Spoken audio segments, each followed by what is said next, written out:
Es el orgullo de pertenecer a un gremio que lo defiende, me parece. Me pregunto si todos los bancarios estarán realmente totalmente alineados, pero se lo vamos a preguntar a alguien que lo sabe más, que es el secretario general de la bancaria, que además es diputado nacional, y es Sergio Palazzo. Hola Sergio, ¿cómo estás? Julia Mengolini te saluda. Hola Julia, un saludo a todos ahí ¿Cómo va? en el estudio y a toda la audiencia. Muchísimas Sergio, gracias por la nota. Aprovechá de saludar a los bancarios, que no sabe la cantidad de oyentes bancarios que tenemos. Sí, tenés buena llegada con mis compañeros y compañeras bancarias, así que un saludo para todos que nos vemos habitualmente y nos vemos en la calle seguido, así que ¿Vos sabés nos que encontramos. Acá tenemos una teoría que es la siguiente. A ver. Que si vos sos bancario, tenés que sostener tu pareja o tenés que sostener a algún amigo que sea más bien pobretón, tipo es una especie de mecenazgo.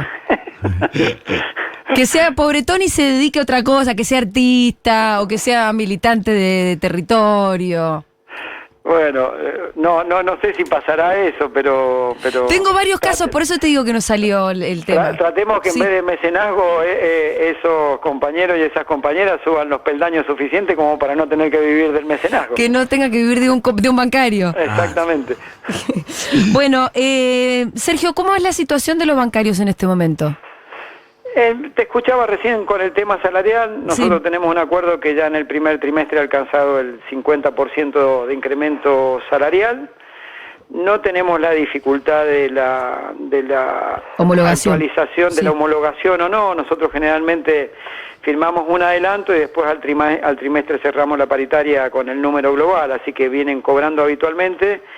Y no se ha perdido en absoluto contra la inflación, como lamentablemente ha pasado en otras actividades, así que en ese sentido no tenemos esa dificultad. Sí me preocupa que haya otras organizaciones a las cuales como vos decís, se las demoniza, se las estigmatiza. Y no se las homologa. O pretende el gobierno no homologarlo en un acto que es absolutamente ilegal. La paritaria es en la discusión, que es lo que no terminan de entender a veces los liberales, ¿no? Se creen que o libertario, con la forma que vayan adoptando en el tiempo, siempre para mí va a ser la derecha. Lo que no entienden es que una paritaria no es una negociación de actualización salarial. Una paritaria implica no solo discutir la actualización salarial, sino que también implica el salario diferido de los trabajadores, que es la generación de derechos, que es parte del salario. Si vos tenés más días de licencia, si vos tenés permiso de estudio, si vos tenés una serie de beneficios que se obtienen en la negociación colectiva.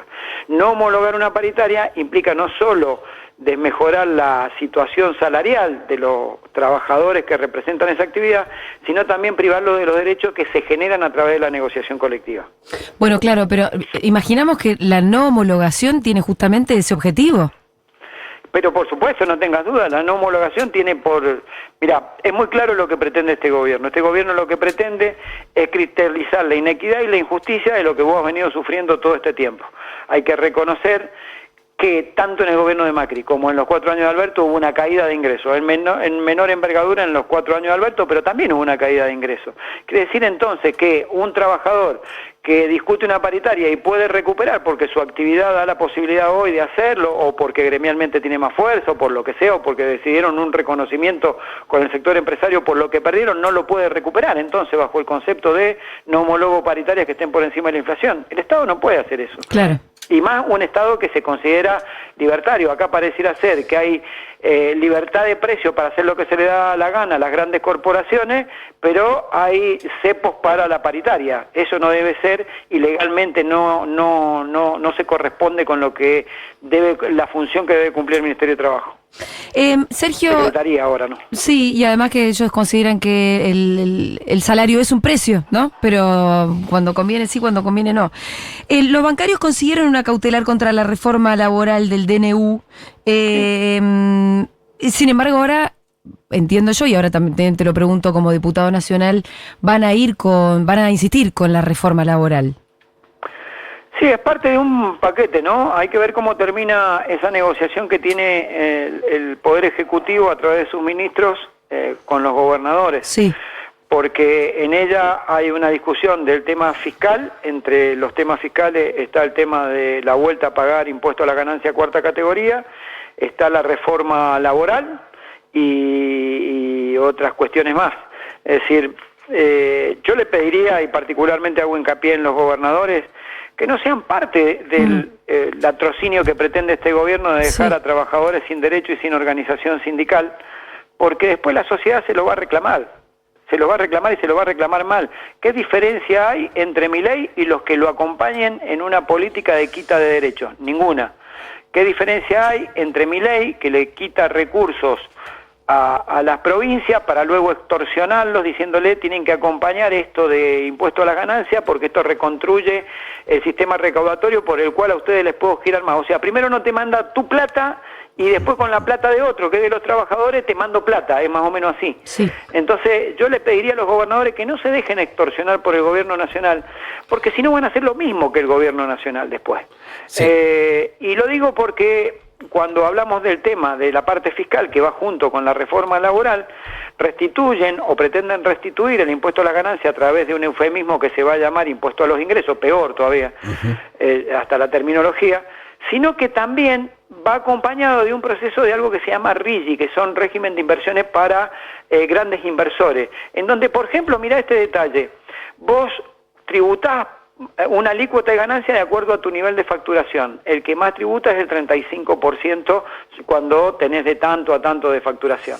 Bueno, en el RIGI ese 35 se lo bajan al 25, o sea, con la de los laburantes le bajás a los grandes inversores. Esto es una cosa que sucede acá y le pido a los gobernadores que no acompañen este tipo de propuestas y que sí se dediquen a discutir la coparticipación de algunos impuestos que cobre el Estado Nacional, como por ejemplo el impuesto país, que pasó a ser el tercer o cuarto impuesto que más recauda en la Argentina y que fue incrementado en 10 puntos su alícuota por este gobierno. Entonces, discutamos el impuesto país, que lo coparticipen y seguramente van a tener más fondos las provincias que lo que obtienen por el salario de los trabajadores. Discutamos el Fondo Sojero, que es otro proyecto que está también, que ya se hizo en alguna oportunidad y que sirve para obras de infraestructura en las provincias y en los municipios. Discutamos el proyecto de Casareto antes de irse diputado, que era tributar las grandes empresas un mínimo de un 15% de ganancia de su ganancia contable. Eso lo pasa en cualquier país de la OCDE y Argentina adhirió en la OCDE a ese tipo de política. O el impuesto que plantea Yasky de incrementar la alícuota en estos temas de los que más facturan en la Argentina, de llevarlo de 35 a 40. Son distintos proyectos que pueden discutir los diputados que nos van a encontrar, no solo a nuestro espacio político acompañando, sino que nos van a encontrar también en la calle a los laburantes acompañando esas políticas, no meterle la mano en el bolsillo de los trabajadores. Varias cosas. Sergio, me dijiste por lo menos 3 o 4 veces yo le pediría a los gobernadores. Evidentemente lo que estás viendo ahí es una intención o bien incluso una sumisión de los gobernadores a lo que vos me dijiste es un latrocinio, ¿no? Que están con la intención de convalidarlo. ¿Por qué te parece que están en eso? La verdad que no es muy fácil. ¿Es por la imagen alta que tiene Milei? ¿Es porque le tiene miedo a los trolls? ¿Por qué te parece que esa es la posición que por lo menos están teniendo? Yo creo que obedece más que nada a un problema de recaudación que no le está llegando a las provincias y que va a ser problema grave en las provincias en cualquier momento. Me parece que el chantaje de no mandarles plata a las provincias para luego someterlas es lo que termina a veces modificando un criterio, porque creo que muchos de ellos... ¿Cómo hace un gobernador del sur para volver al sur y decirle que a los trabajadores le van a volver a restituir impuestos a las ganancias cuando toda la nómina de los trabajadores, sea cual fuera, termina pagando ganancias en las provincias patagónicas? Y bueno, salvo que te presionen demasiado con los fondos, no veo otro motivo por el cual lo puedan hacer. Lo mismo en otros sectores o actividades de otras provincias. ¿Y eso no te hace ser más contemplativo con la posición de los gobernadores? No, porque deberían en realidad tener una posición más firme y discutir los impuestos que tienen que discutir. Si a vos el presidente de la Nación, por un DNU, te subió 10 puntos la alícuota de impuesto país, porque estaba en 7,5 y pasó a 17,5, y eso le permite pasar de una recaudación que antes era el 0,50, creo, de la recaudación total del Estado, y ahora es el 7,5, es decir, 7 veces más cobra. Es decir, y pasó a ser uno de los impuestos por el que más recauda. Discutí eso, no discutás meterle la mano en el bolsillo de los trabajadores. Hablábamos hace un ratito también de la reforma laboral. ¿A vos te parece que hace falta pensar en el planteo de una reforma laboral que no sea la de la derecha, la que flexibiliza? Mira, nosotros hemos presentado en conjunto, los diputados que venimos de extracción sindical en el Parlamento, creo que 16 proyectos la semana pasada, Sí. todos tendientes a mejorar la situación de los trabajadores, no a empeorarla. Yo no creo en que a menos derechos se mejora la situación del empleo. Cuando vos mirás los registros, por ejemplo, en uno de los periodos donde más derechos generaste, que fue los 12 años entre Néstor y Cristina Kirchner, vos pasaste de casi a tener 200.000 empresas más en la Argentina. Y eran con estos convenios, con estas leyes, con estas formas de trabajo. Que habrá que discutir una modernización de las relaciones de trabajo no implica que haya que discutir la posibilidad de pérdida de derechos, sino de generar reglamentaciones donde no la hay, por ejemplo en las aplicaciones de los servicios que Sí. se llevan a domicilio, que muchas de ellas no tienen ni la más mínima resguardo en materia laboral para esos trabajadores. ¿Te quieres saludar? Ah, no. Bueno, Sí, pero hola, saludalo, hola, Pitu Guaya. hola Sergio, ¿cómo estás? Hola, El ¿qué Pitu tal? ¿Cómo Salvatierra te habla. Si querés sigo yo, Pitu. Sí, no, porque la respondió a la pregunta. Ah, ok, justo la estaba respondiendo Justo- mientras vos la habías pensado. Claro, mientras Me había hecho el gesto de que te quería preguntar, pero se ve que la respuesta fue... Bueno, Sergio, vos también sos muy insistente con la necesidad de frenar el DNU, que todavía está vigente, que fue rechazado en la Cámara Alta y todavía faltaría el rechazo en la Cámara Baja. ¿Cómo luce eso ahí? Mira, yo veo con cierta, digamos, incertidumbre, bronca, si querés, no sé cuál sería el término más preciso, preocupación, que si votaron al 70%, casi 71% de los espacios políticos para ser opositores, porque este es un presidente del 29%, no del 56%, dejémoslo claro. Es lo que sacó en la elección general, no lo que sacó en el balotaje. En el balotaje se definió otra cosa. Pero si al 70% lo votaron para ser opositores, ese DNU debería haber sido rechazado ya hace tiempo por las dos cámaras. ¿Por qué lo digo? Porque no es un DNU que vos delegás alguna facultad específica ante una crisis determinada de un sector, de una actividad o de un problema urgente que tenés hoy. Es un DNU que modifica el sistema jurídico argentino en todos sus aspectos, penal, civil, económico, comercial y laboral. Quiere decir que estás cambiando el orden jurídico de la nación en un DNU. También digo y advierto, tengan cuidado cuando resuelvan en la justicia, la Corte Suprema, sobre la validez o no del DNU, porque si aceptaran este DNU que modifica el régimen jurídico argentino, tendrían que aceptar que cada 4 años que gane un presidente modifique el régimen jurídico de la Argentina a su antojo.